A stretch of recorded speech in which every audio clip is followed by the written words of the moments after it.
Hello friends, मेरा नाम है सचिन और आप सभी का स्वागत है आज की इस वीडियो में, जिसमें हम लोग बात करेंगे नंबर सिस्टम के बारे में। जो कि मैंने आप लोगों से कहा था कि रियल नंबर्स कंप्लीट करने के बाद मैं शुरू करूंगा नंबर सिस्टम, जो कि क्लास 9 के लिए होगा।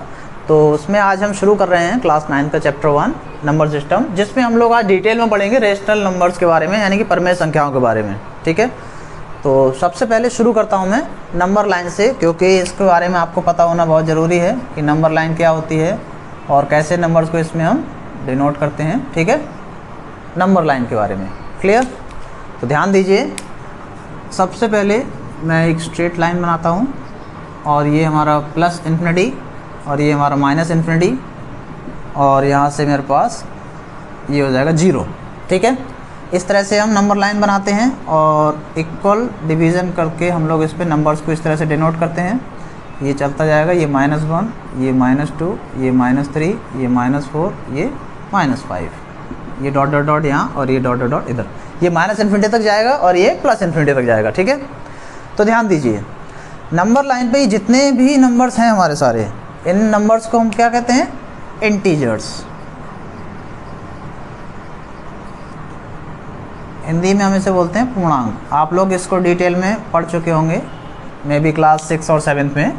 तो जो इंटीजर्स हैं इसे हम डिनोट करते हैं Z से। ठीक है, तो Z इज इक्वल टू हो जाएगा हमारे पास dot dot dot -3, -2, -1, 0, 1, 2, 3 dot dot dot. इस तरह से हम इसको लिख लेते हैं। ठीक है, अब यहीं पे इंटीजर्स हमारे दो तरह के होते हैं, एक तो पॉजिटिव इंटीजर, पॉजिटिव इंटीजर। ठीक है, पॉजिटिव इंटीजर को मैं Z प्लस से डिनोट करते हैं हम लोग। ठीक है, तो Z प्लस से डिनोट करते हैं। पॉजिटिव इंटीजर्स में केवल और केवल ये वैल्यू आती हैं 1 से लेके इन्फिनिटी तक, 1, 2, 3, 4, 5 डॉट डॉट डॉट, ये इन्फिनिट तक चलता जाएगा। ठीक है, अब देखिए, मैंने आप लोगों को बताया था, जब नंबर चार्ट मैंने समझाया था, पूरा चार्ट आपको बना के दिखाया था, तब मैंने बताया था आपको पॉजिटिव इंटीजर्स को ही हम नेचुरल नंबर बोलते हैं या काउंटिंग नंबर बोलते हैं। तो यही हमारा क्या हो जाएगा? Natural number. ठीक है, और नेचुरल नंबर्स को हम n से डिनोट करते हैं जनरली। तो n is equal to 1, 2, 3, 4, 5 dot dot dot, ये हो जाएगा। ठीक है, इसके बाद अब मैं बात करता हूँ नेगेटिव इंटीजर्स की, क्योंकि पॉजिटिव इंटीजर्स हैं तो नेगेटिव इंटीजर्स भी होंगे। नेगेटिव इंटीजर्स को Z माइनस के थ्रू डिनोट करते हैं और नेगेटिव इंटीजर्स में सारे ही ये जितने भी नंबर्स हैं ये हमारे माइनस वाले आते हैं। ठीक है, यानी कि -1, -2, -3 डॉट डॉट डॉट, ये चलता रहेगा इस तरह से। ठीक है, माइनस इन्फिनिटी तक। चाहे तो मैं यहाँ पे लिख देता हूँ, ये प्लस इन्फिनिटी तक जाएगा और ये माइनस इन्फिनिटी तक जाएगा। ठीक है, इसके बाद अगर मैं यहाँ पे डिनोट करना चाहूँ तो देखिए, ये मेरे पास क्या हो जाएगा? Natural number. और मैं अगर 0 और इसे काउंट कर लूँ दोनों को, ठीक है, ध्यान दीजिए, 0 से और ये पूरा काउंट कर लूँ तो ये हो जाएगा मेरे पास होल नंबर, क्योंकि मैं बता चुका हूँ होल नंबर कि 0 भी काउंट कर लेते तो होल नंबर हो जाता है। तो अगर मैं यहाँ पे लिखना चाहूँ तो होल नंबर्स को हम लोग डिनोट करते हैं W से, और W बस 0 से स्टार्ट हो जाता है, 0, 1, 2, 3, 4, 5 डॉट डॉट डॉट, ये प्लस इन्फिनिटी तक जाएगा। क्लियर है? तो इस तरह से हम लोग ध्यान दे सकते हैं। ये हमारा नेगेटिव इंटीजर है। अगर मैं बात करूँ -1 से और यहाँ तक, तो ये नेगेटिव इंटीजर हो जाएगा, नेगेटिव इंटीजर्स। और ये हमारा पॉजिटिव इंटीजर्स हो जाएंगे। मैं इसको शॉर्ट में लिख देता हूँ, पॉजिटिव इंटीजर्स। ठीक है, ये हमारे पॉजिटिव इंटीजर्स हैं।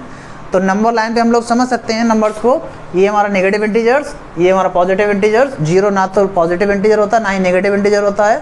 0 केवल एक होल नंबर होता है। ठीक है, तो ये होल नंबर में काउंट हो जाएगा। और पॉजिटिव इंटीजर्स को ही हम नेचुरल नंबर भी बोलते हैं। तो ये हमारी प्राकृतिक संख्याएं भी हो जाएंगी। तो उम्मीद करता हूँ यहाँ तक आप लोगों को क्लियरली समझ आ गया होगा नंबर्स के बारे में, और पहले से भी आप लोगों ने पढ़ा होगा। नहीं पढ़ा होगा तो मेरी वीडियो एक बार आप जाके देख सकते हैं, उसका लिंक मैं डिस्क्रिप्शन में ऐड कर दूँगा। पूरा एक चार्ट बना के मैंने आपको नंबर सिस्टम के बारे में उसमें समझाया है। ठीक है, और उस चार्ट के बेस पे हम लोग क्वेश्चंस को कैसे सॉल्व कर सकते हैं वो भी एक एग्जांपल के थ्रू मैं आपको बता देता हूँ। ठीक है, तो चलिए एक एग्जांपल से हम लोग समझ लेते हैं कि नंबर चार्ट जो हमने बनाया था उसके रिलेटेड कैसे स्टेटमेंट्स आते हैं। तो एग्जांपल है स्टेट ट्रू एंड फॉल्स, आपको ट्रू और फॉल्स बताना है। ठीक है, every natural number is whole number. तो सभी नेचुरल नंबर क्या होते हैं? होल नंबर होते हैं। ट्रू और फॉल्स। तो ध्यान दीजिए, every natural number is whole number. Yes, it is true. ये ट्रू है। क्यों? क्योंकि मैंने चार्ट में आपको बताया था। आप एक बार ध्यान दीजिए। चलिए मैं एक बार आपको चार्ट और बता कर दिखा देता हूँ मैं। अगर जिन लोगों ने वीडियो देखी होगी तो वीडियो में आप लोग देख सकते हैं जो नंबर्स हैं हमारे, जो रियल नंबर हैं वो रेशनल और इरेशनल दो टाइप के होते हैं। और जो रेशनल नंबर है हमारा वो तीन टाइप के होते हैं, इंटीजर, फ्रैक्शन और डेसिमल। ठीक है। इंटीजर अगेन हमारा दो टाइप के होते हैं,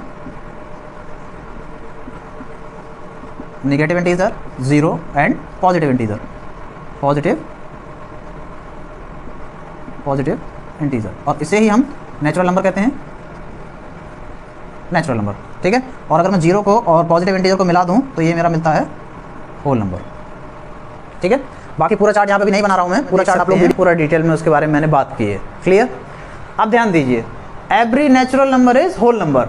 तो ध्यान दीजिए, जो नेचुरल नंबर है, every natural number is whole number, बिल्कुल सही है, क्योंकि होल नंबर क्या कंटेन करता है? जीरो और नेचुरल नंबर दोनों कंटेन करता है, दोनों ही इसमें आते हैं। और अभी मैंने जो बताया था होल नंबर में 0 1 2 3 4 5 नंबर लाइन से ही बताया था। तो नेचुरल नंबर 1 2 3 4 5 और होल नंबर 0 से स्टार्ट होकर सारे ही नेचुरल नंबर होते हैं। तो every natural number is whole number, ये ट्रू है। अब इसको मैं अगर रिवर्स कर दूं, every whole number is natural number, ये फॉल्स हो जाएगा क्योंकि जीरो नेचुरल नंबर नहीं है। ठीक है। तो every integer is whole number. अब ऊपर से देखेंगे नीचे की हायरार्की। ठीक है। Every integer is whole number, integer is whole number. तो every integer is whole number? No, it is false. Every whole number is integer. सारे के सारे होल नंबर तो इंटीजर होंगे क्योंकि इंटीजर का ही पार्ट है, लेकिन सारे के सारे इंटीजर होल नंबर नहीं होंगे क्योंकि इसमें नेगेटिव नहीं आते हैं। होल नंबर में नेगेटिव नंबर नहीं आते हैं, लेकिन इंटीजर में नेगेटिव इंटीजर आता है। तो ये स्टेटमेंट है मेरा, every integer is whole number, ये है मेरा integer false. Clear? Every integer is not a whole number but every whole number is integer. अगर इसको रिवर्स कर दूं मैं तो ट्रू हो जाएगा, every whole number is integer, every whole number is integer हो जाएगा। Clear? Every rational number is whole number. अब देखिए यहाँ से, every rational number is whole number, ये अगेन फॉल्स हो जाएगा। अगर मैं कहूँ every whole number is rational number तो ट्रू है क्योंकि सारे के सारे होल नंबर क्या होंगे? रेशनल नंबर हो जाएंगे। लेकिन जब मैं कहूँ सारे के सारे रेशनल होल हो जाएंगे तो कैसे हो जाएंगे? रेशनल में तो फ्रैक्शन भी है, डेसिमल भी है। ठीक है। तो every rational number is whole number, ये स्टेटमेंट हो जाएगा फॉल्स। अगर इसको मैं अपोजिट कर दूं तो ट्रू हो जाएगा। तो इस चार्ट से हम लोग क्लियरली देख सकते हैं कि किस तरह से हम स्टेटमेंट को आसानी से क्लैरिफाई कर सकते हैं कि ये ट्रू है या फॉल्स है।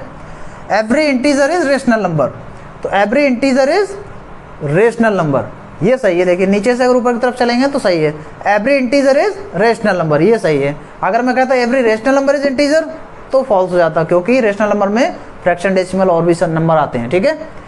तो every integer is rational number, ये ट्रू है। क्लियर?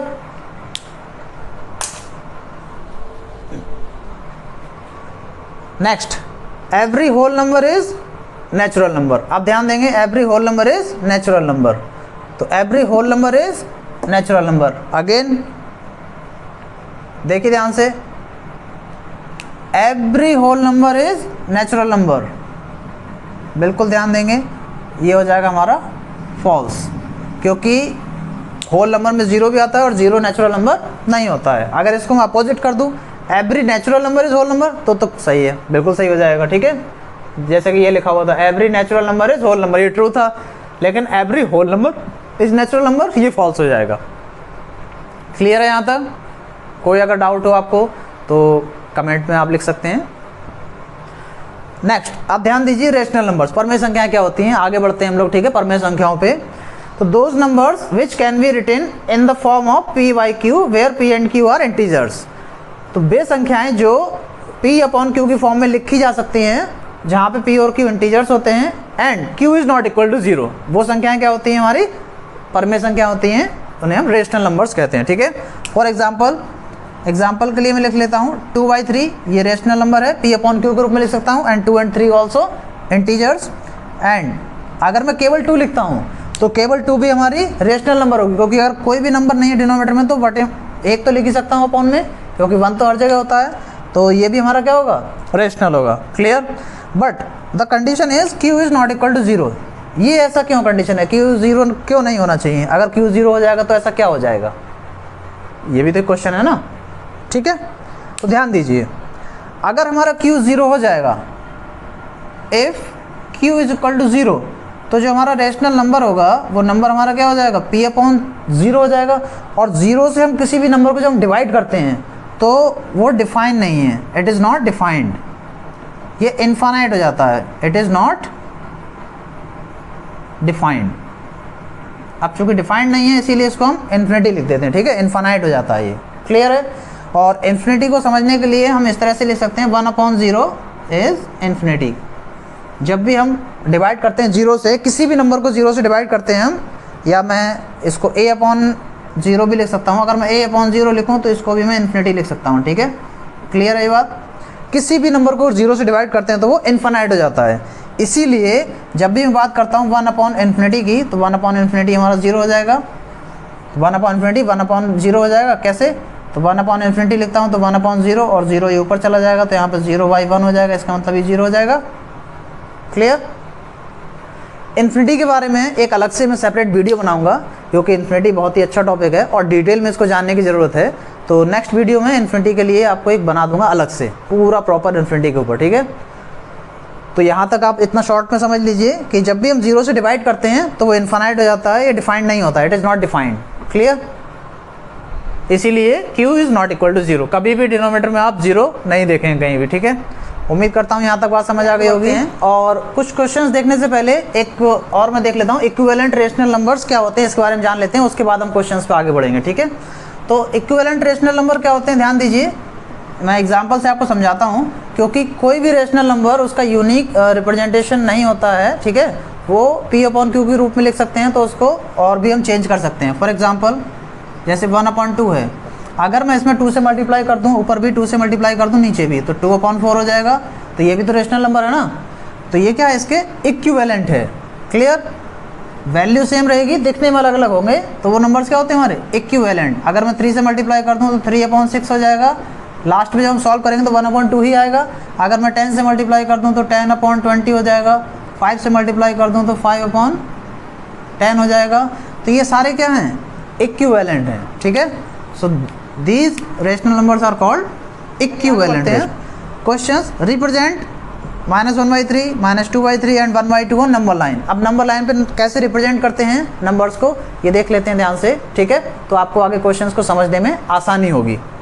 अब ध्यान दीजिए, मैं इस रिप्रेजेंट करना है मुझे नंबर लाइन पे, तो मैं सबसे पहले नंबर लाइन बना लेता हूँ। नंबर लाइन मैंने बना ली, ये हो जाएगा 0। अब ध्यान दीजिए, मुझे जैसे रिप्रेजेंट करना है, पहले मैं ले लेता हूँ -1/3, ठीक है। तो ध्यान दीजिए, जो भी आपका डिनोमिनेटर होता है और जो भी आपका न्यूमरेटर होता है, बहुत ध्यान से समझिएगा, एक बार में आप समझ लेंगे तो आगे कंटिन्यू आप आसानी से कर सकते हैं। तो जो भी आपका डिनोमिनेटर है उतने पार्ट्स में उस पार्ट को डिवाइड कर लीजिए, ठीक है। जैसे 1 है तो मुझे 1 को डिवाइड करना है 3 पार्ट्स में।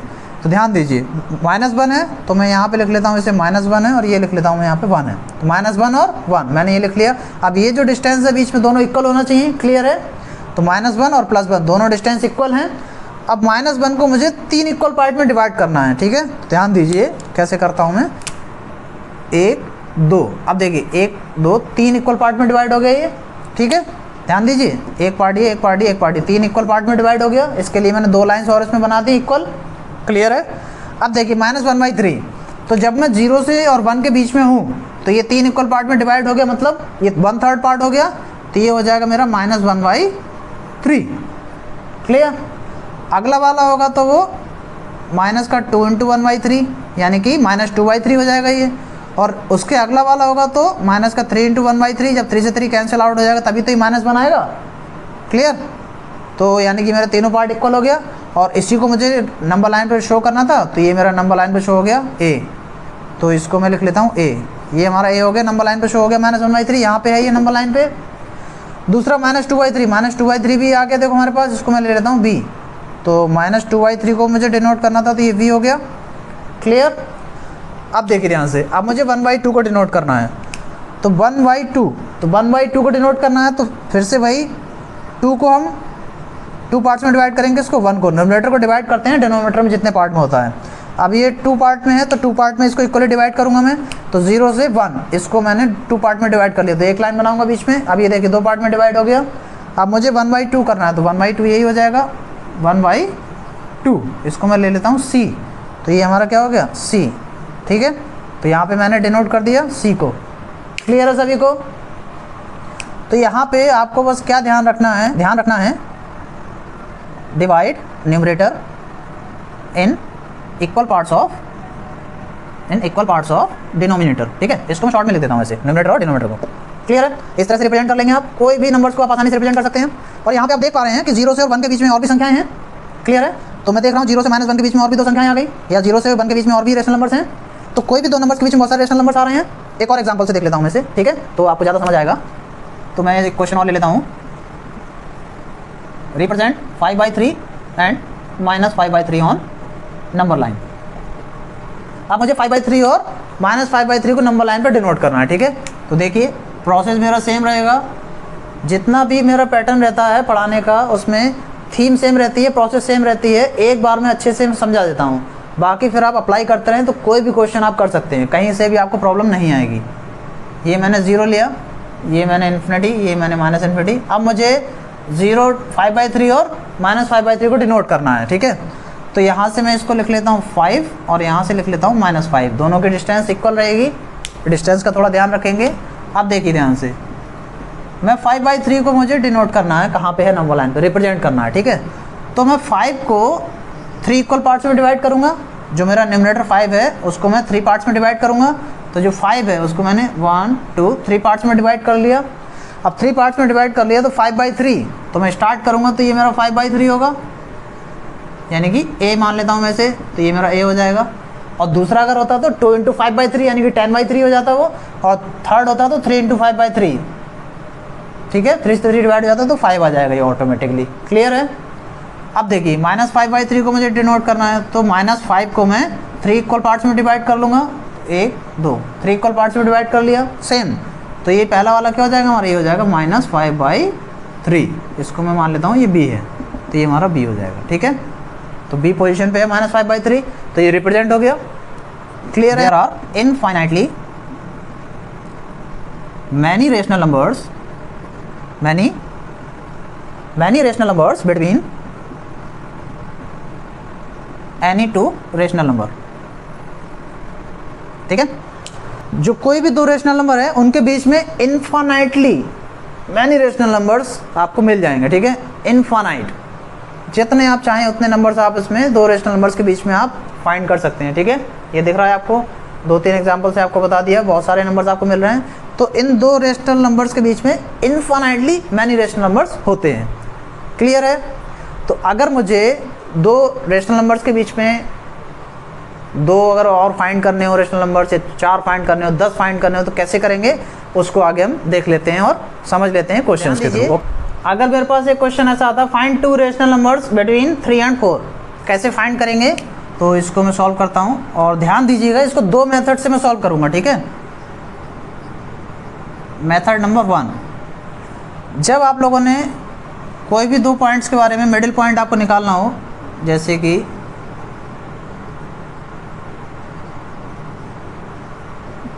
Middle point of A and B, कैसे निकालते हैं मिडिल पॉइंट, दोनों को जोड़ने के बाद उससे 2 से डिवाइड कर देते हैं, हाफ कर देते हैं, तो मिडिल पॉइंट उसका आ जाता है।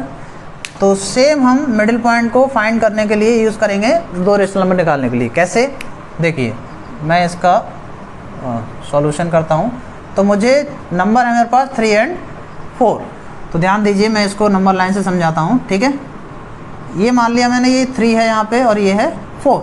अब इन दोनों का मिडिल पॉइंट मुझे फाइंड करना है। मिडिल पॉइंट क्या होगा मेरे पास, mid point of 3 and 4। 3 and 4 का मिडिल पॉइंट क्या होगा, 3 + 4 डिवाइडेड बाई 2, यानी कि कितना हो जाएगा ये 7/2। तो ये मेरा हो जाएगा नंबर 7/2। अब देखिए ध्यान से, मुझे 3 और 4 के बीच में चाहिए, तो इन दोनों का मिडिल पॉइंट निकाल सकता हूँ, तो मिडिल पॉइंट यहाँ पे आ जाएगा। या और मुझे नंबर चाहिए तो इन दोनों का मिडिल पॉइंट निकाल सकता हूँ, यहाँ पे आ जाएगा। तो ठीक है, तो मैं निकालता हूँ मिड पॉइंट ऑफ, इस बार 3 और 7/2 का निकालता हूँ, ठीक है, 3 and 7/2। तो कितना हो जाएगा ये 3 + 7/2 और अगेन डिवाइडेड बाई 2। इसको मैं सॉल्व करूँगा तो 3 दूनी 6, 7 6 13, 13/2 इंटू 2, ये कितना हो जाएगा 13/4 हो जाएगा। तो ये वाला पॉइंट मेरा कितना आ गया 13/4। क्लियर। अब मुझे 2 पॉइंट चाहिए तो 2 पॉइंट मुझे मिल गए 7/2 13/4। अब अगर मुझे और भी ज़्यादा नंबर चाहिए, तो मैं इन दोनों का मिडिल पॉइंट निकाल सकता हूँ, इन दोनों का मिडिल पॉइंट निकाल सकता हूँ, फिर इन दोनों का मिडिल पॉइंट भी निकाल सकता हूँ मैं। ठीक है, इस तरह से मिडिल पॉइंट निकालने के साथ साथ हम लोग जितने भी आपको नंबर चाहिए वो नंबर्स हम लोग निकाल सकते हैं। ठीक है, तो यहाँ से मैं लिख सकता हूँ 2 rational numbers between 3 and 4 is equal to कितना हो जाएगा ये 7/2 एंड 13/4।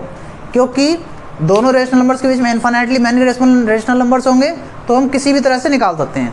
बट ये मेथड तभी इफेक्टिव होता है जब 2 पूछे 3 पूछे कम नंबर पूछे, क्योंकि इसमें कैलकुलेशन बहुत ज़्यादा होगी। क्लियर है। तो इस मेथड से जनरली क्वेश्चन नहीं करते हैं हम लोग। ठीक है, अगर 1 या 2 पूछा है तो मिडिल पॉइंट से निकाल सकते हैं हम लोग। ठीक है, मैं यूज़ करता हूँ मेथड नंबर 2, उससे आसानी से और जितने भी आपको चाहिए उतने नंबर्स हम निकाल सकते हैं। ठीक है, जो कि मैंने बताया था इक्विवेलेंट रेशनल नंबर से, तो उस मेथड से मैं इसको बताता हूँ। ठीक है, तो देखिए ध्यान से मेथड नंबर 2, दूसरे मेथड से इसको कैसे करेंगे। तो ध्यान से देखिए 3 and 4 ये हमारे 2 रेशनल नंबर हैं। क्लियर। अब कितने मुझे रेशनल नंबर चाहिए, अगर मान लीजिए मुझे 3 रेशनल नंबर इसके बीच में चाहिए, अगर मुझे 2 चाहिए, तो अगर मुझे 2 रेशनल नंबर चाहिए तो 2 + 1 उससे एक ज़्यादा। ठीक है, जितने भी रेशनल नंबर अगर मुझे चाहिए तो उनसे एक ज़्यादा प्लस करके 3, यानी कि मुझे 3 से डिवाइड करके इसको रेशनल बनाना पड़ेगा। ठीक है, तो मैं 3 को डिवाइड करूँगा 3 से और मल्टीप्लाई करूँगा 3 से, एंड 4 को भी मैं डिवाइड करूँगा 3 से, मल्टीप्लाई करूँगा 3 से। ठीक है, तो जो हमारे नंबर होगा वो होगा 9/3 एंड ये हो जाएगा 12/3। ओके, अब यहाँ से देखिए 2 रेशनल नंबर्स बिटवीन 3 and 4। अब ध्यान दीजिए कितना हो जाएगा 9/3, इसके बाद क्या आएगा 10/3 और अगला उसके बाद क्या आएगा 11/3। इस तरह से लिखते चले जाएंगे। अब 12/3 हम यूज़ नहीं कर सकते क्योंकि हमें इनके बीच में चाहिए 2 नंबर, तो मिल गया मुझे। अगर मुझे फाइंड करना होता है इन दोनों के बीच में एग्जाम्पल से, जैसे यहाँ तो मुझे 2 रेशनल फाइंड करना, 3 रेशनल फाइंड करना होता तो 3 + 1 4 से डिवाइड करता, मैं 4 से मल्टीप्लाई करता। 10 रेशनल फाइंड करना होता तो 10 + 1 11 से डिवाइड करता, 11 से मल्टीप्लाई करता। क्लियर। तो उसके बीच में मुझे नंबर्स मिल जाते। उम्मीद है ये मेथड आपको समझ आया होगा। ये आसान है और इस तरह से आप जितने चाहिए उतने आप रेशनल नंबर फाइंड कर सकते हैं। तो ध्यान देंगे 2 क्वेश्चन मैंने आप लोगों के लिए और लिए हैं। Find 6 rational numbers between 3/5 and 4/5 and find 5 rational numbers between 3/5 and 7/3। इन दोनों से हम लोग और समझेंगे तो आपको बिल्कुल भी डाउट नहीं रहेगा, सारे डाउट आपके क्लियर हो जाए। तो ध्यान दीजिए मेरे पास यहाँ पे नंबर है 3/5 एंड 4/5। तो या तो मुझे 6 रेशनल नंबर निकालने हैं, तो यहाँ पे मैं 6 + 1 7 से मल्टीप्लाई और डिवाइड कर दूँ, 6 7 से मल्टीप्लाई और डिवाइड कर दूँगा तो भी हो जाएगा। ठीक है, तो 3/5 इंटू ये 7 से डिवाइड करूँगा, 7 से मल्टीप्लाई करूँगा, एंड 4/5 इंटू 7 से डिवाइड करूँगा, 7 से मल्टीप्लाई कर दूँगा। तो मुझे नंबर यहाँ से कैसे मिलेंगे 21/35 एंड यहाँ से मिलेंगे 28/35। तो ध्यान दीजिए यहाँ से मुझे मिलेंगे 6 rational numbers between 3/5 and 4/5 is equal to, ध्यान दीजिए अब यहाँ पे 21/35 है तो इसका नेक्स्ट कितना हो जाएगा हमारे पास 22/35, 23/35, 24/35, 25/35, 26/35, 27/35, 1 2 3 4 5 6, ये 6 नंबर्स मिल गया मुझे। या फिर मैं क्या करता हूँ, मेरी पर्सनल जो चॉइस है, मैं ऑलवेज ध्यान दीजिए मैं किस तरह से करता हूँ, मैं 3/5 में 10 से मल्टीप्लाई करूँगा, यहाँ भी 10 से मल्टीप्लाई करूँगा, एंड ये 4/5 है 10 से मल्टीप्लाई करूँगा, 10 से मल्टीप्लाई। कैलकुलेशन ईजी रहती है और कैलकुलेट करने में भी आसान रहता है मुझे। तो ये हो जाएगा 30/50 एंड ये कितना हो जाएगा 40/50। अब देखिए ध्यान से, तो हमें मुझे कितना चाहिए 6 रेशनल नंबर चाहिए ना, तो 6 रेशनल नंबर्स कितने हो जाएंगे मेरे पास 31/50, 32/50, 33/50, 34 अपॉन 50, 35 अपॉन 50, 1 2 3 4 5 एंड 36 अपॉन 50। जितने भी नंबर्स आपको चाहिए उतने नंबर्स आप लिख सकते हैं। क्लियर है यहाँ तक? तो ये मेथड मैं पर्सनली यूज़ करता हूँ, मुझे अच्छा लगता है 10 से मल्टीप्लाई करके। ठीक है, बाकी आप इस तरह से मल्टीप्लाई कर सकते हैं, कोई प्रॉब्लम नहीं है, एग्जैक्ट आ जाएगा आपके पास।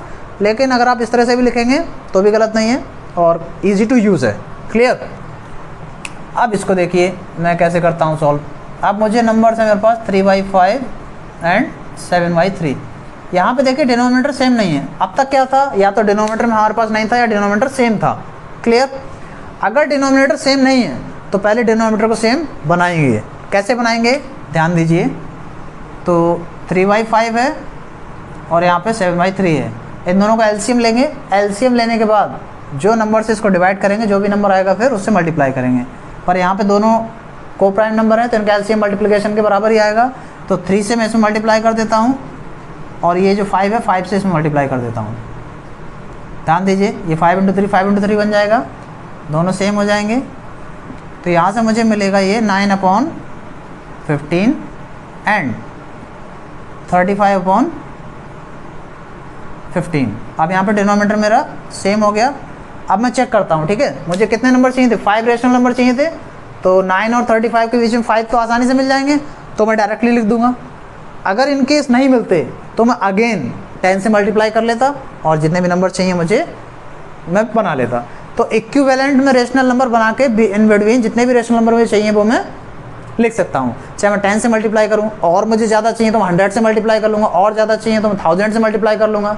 जितने भी मुझे नंबर चाहिए मैं उससे मल्टीप्लाई करके इक्विवेलेंट रेशनल नंबर्स बना के उसके बीच में रेशनल नंबर्स को मैं फाइंड कर सकता हूँ। क्लियर है यहाँ तक? तो मुझे यहाँ पे 5 रेशनल नंबर चाहिए थे मुझे। तो देखिए ध्यान से, 5 rational numbers between 3/5 and 7/3 is equal to कितना हो जाएगा। 9 के बाद 10/15, 11/15, 12/15, 13/15, 14/15, 1 2 3 4 5। मुझे 5 चाहिए थे तो 5 जितने चाहिए उतने लिख सकता हूँ मैं, क्योंकि 9 और 35 के बीच में तो बहुत सारे नंबर्स आ जाएंगे क्योंकि डिनोमिनेटर हमने सेम कर लिया है। तो क्लियर है यहाँ तक? इससे मुझे ज़्यादा भी चाहिए तो उतने मल्टीप्लाई करके भी कर सकता हूँ। तो उम्मीद है यहाँ तक आप लोगों को समझ आ गया होगा कि नंबर लाइन पे कैसे डिनोट करेंगे रेशनल नंबर्स को, और दो रेशनल नंबर्स के बीच में कैसे हम नंबर्स को फाइंड करेंगे। तो कितने भी नंबर्स हों हम आसानी से फाइंड कर सकते हैं। ठीक है, तो अगर आपको वीडियो अच्छा लगा हो तो वीडियो को लाइक करिए और चैनल को सब्सक्राइब करिए और अपने सभी दोस्तों के साथ शेयर करिए ताकि उन लोगों को भी पास ये वीडियो पहुँचे और वो भी इसको आसानी से समझ पाएँ। ठीक है, सो आज के लिए इतना ही। Thank you.